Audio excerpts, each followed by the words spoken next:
Hello, I'm Dave Mullen, founding partner of Altius Learning, and today we're going to talk about effective leadership.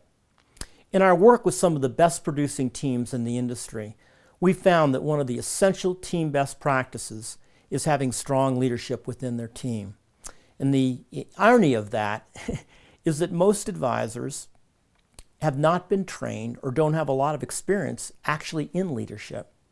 As advisors, you've been trained in your experiences really in helping your clients reach their financial goals and not necessarily how to lead a big team or even a small team for that matter. So in our work with some of these very successful teams, we've identified 7 essential leadership principles that the best teams all use in terms of providing leadership to their team. The first is hiring, training, and retaining their best employees. There need to be processes in place for all 3 of those. The second is accountability.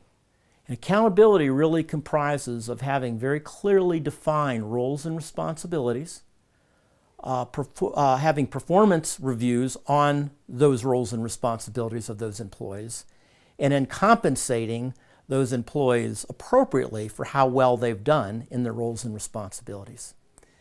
The third leadership principle is trust. And trust is really about your actions and your words lining up. Do you do what you say you're going to do? It's essential as a team leader that you're a role model and that you demonstrate the kind of behavior and the kind of work that you would expect from your team employees. And are you fair? Do you compensate and recognize outstanding performance?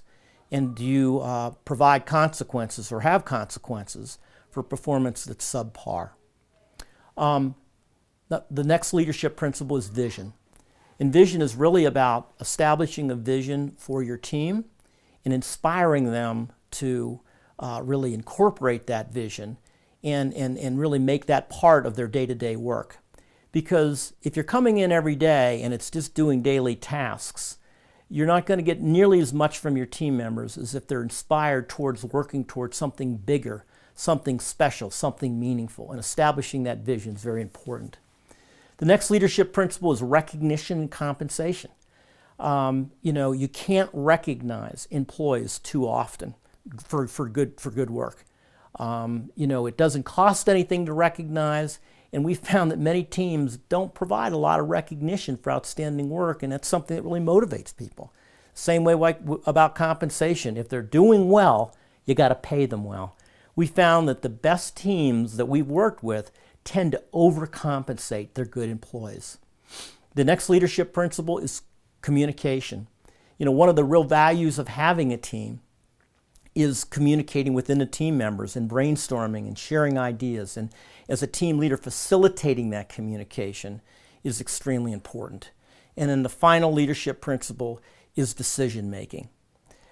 It's okay to get input from people on your decisions, on your hard decisions, but don't sit on it. Make the decisions quickly so that the team can move on. The buck has to stop someplace, and it typically is with the leader of the team. One of my favorite quotes is from Peyton Manning, who says, "Be a warrior, not a worrier." That's our idea for today. If you like this tip, please visit our website at www.altiuslearning.com to find out more information about how to build a multi-million-dollar practice. Thank you.